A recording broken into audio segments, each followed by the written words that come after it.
بسم اللہ الرحمن الرحیم۔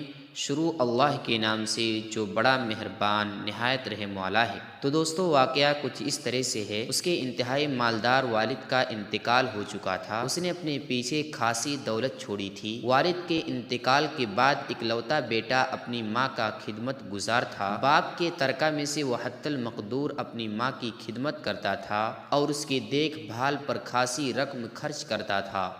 ایک دن ایسا بھی آیا جب وہ شادی کی بندھن میں بندھ گیا۔ وہ شادی شدہ ایک نوجوان تھا۔ اس کے گھر میں ماں کے ساتھ اب ایک بیوی بھی جلوہ افروز ہو چکی تھی۔ اس کی بیوی خوبصورت تو ضرور تھی، مگر دوسروں کے حق میں اس کا رویہ بہت برا تھا۔ وہ خود غرضی اور مفاد پرستی کی تمام حدیں پار کر چکی تھی۔ اپنے مفاد اور مطلب کے مقابلے میں اسے ہر چیز عیش اور ناقابل توجہ نظر آتی تھی۔ اسی وجہ سے اس نے اپنی ساس سے بڑا ناروا سلوک کیا، اس کا جینا دوبھر کر دیا تھا۔ وہ اپنی ساس کے ساتھ زبان درازی سے بھی باز نہیں آتی تھی۔ اللہ کا کرنا یہ ہوا کہ اس کی ساس کو مرگی کی بیماری لاحق ہو گئی۔ بس اب کیا تھا، وہ بیچاری بیٹے کے ہوتے ہوئے بھی اپنی بہو کی بدتمیزی، بے رخی اور بے حسی کا شکار ہو گئی۔ بوڑھی ساس کا وجود بہو کے لیے عذاب بن چکا تھا۔ یہ سلسلہ چلتا رہا، کشمکش بڑھتی گئی اور ماحول کی تلخی میں اضافہ ہوتا رہا۔ ایک وقت آیا کہ بہو کے صبر کا پیمانہ لبریز ہو گیا۔ ساس کے ساتھ رہنا اب اس کی برداشت سے باہر تھا۔ ایک دن اس نے اپنے شوہر سے صاف کہہ دیا، تمہیں اب دو باتوں میں سے ایک کا اختیار ہے، اپنی ماں کے ساتھ رہو یا میرے ساتھ۔ اب میں تمہاری ماں کے ساتھ نہیں رہ سکتی۔ بیٹے نے از حد کوشش کی اپنی بیوی کو کسی طرح صبر و رضا پر قائل کر سکے، مگر لاکھ سمجھانے بجھانے کے باوجود اس کی رفیق حیات اس کی بات ماننے کو تیار نہ تھی۔ اب اس کے سامنے دو میں سے ایک ہی راستہ تھا، ماں کی جدائی یا بیوی سے علیحدگی۔ یہ ایسا پرآشوب اور مشکل وقت تھا کہ اس کے لیے فیصلہ کرنا دشوار ہو گیا۔ اس نے کافی دیر غور کیا، آخرکار اس نتیجے پر پہنچا کہ اسے ماں کے ساتھ نہیں بلکہ بیوی کے ساتھ رہنا چاہیے۔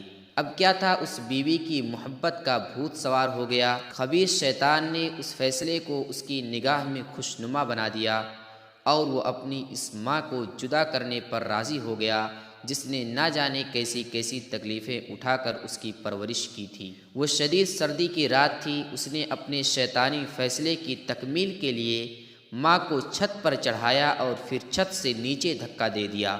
جی ہاں، چھت سے نیچے، جی ہاں، اپنی ہی ماں کو اوپر سے نیچے پھینک دیا۔ بیچاری بوڑھی ماں اپنی زندگی کی آخری سانسوں کے ساتھ زمین پر پڑی کراہ رہی تھی، اپنے پروردگار سے اپنے ہی لگتے جگر کی شقی القلبی کی شکایت کر رہی تھی، جس نے اسے انتہائی بے دردی سے چھت سے اٹھا کر نیچے پھینک دیا تھا۔ مجرمین اور منافقین کی یہ عادت ہوا کرتی ہے کہ وہ اپنے کالے کرتوتوں کو نیکی کا نقاب ڈال کر پیش کرتے ہیں۔ اس بدبخت بیٹے نے بھی ایسا ہی کیا۔ ماں کی تجہیز و تدفین کے بعد اس نے مجلس تعزیت منعقد کی تاکہ لوگ اس سے ہمدردی کے لیے آئیں، اس سے تعزیت کریں اور اس کو دعائیں دیں، مگر وہ ظالم اس بات سے بے خبر تھا کہ وہ قادر مطلق اللہ رب العالمین اس کے گھناونے کرتوت سے بخوبی واقف ہے، جسے اونگ آتی ہے نہ نیند، جو دلوں میں چھپے ہوئے بھید بھی جانتا ہے۔ دن گزر گئے، راتیں ڈھلتی رہیں، ظالم بیٹا زندگی کی رعنائیوں میں ڈوبتا چلا گیا۔ وہ اللہ کی مار سے بے خبر تھا، وہ اس بات سے بے خوف ہو چکا تھا اسے اس کی سفاکی کی سزا ملنے والی ہے۔ بھلا اللہ ذوالجلال کی مار دنیا کے مجرمین کو کیسے چھوڑ سکتی ہے؟ اس کے دربار میں انصاف ضرور ملتا ہے، چاہے فیصلے کے نفاذ میں کتنا ہی وقت لگ جائے، کیونکہ اللہ کا فیصلہ اور انصاف اپنے وقت پر ہی ہوتا ہے۔ آخرکار اللہ کی مار کا وقت آن پہنچا۔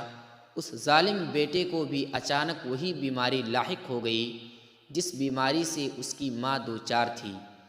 اس کے جنون اور مرگی کے دوروں سے اس کی بیوی پریشان ہو گئی۔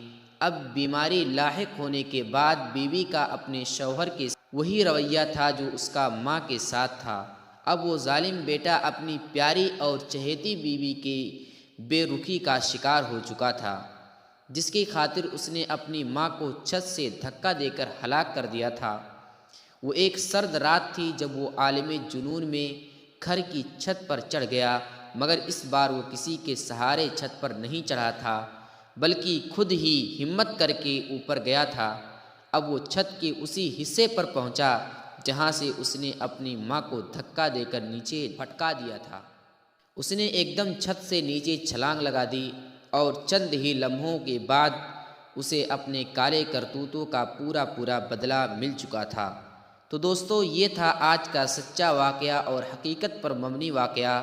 ویڈیو اچھی لگی ہو تو ویڈیو کو لائک کر دیں، چینل پر نئے ہیں تو چینل کو سبسکرائب کر لیں، اور ہاں دوستو، اس ویڈیو کو دوسروں تک شیئر ضرور کریں، ہو سکتا ہے آپ کا ایک شیئر کرنا کسی کی زندگی کو بدل دے۔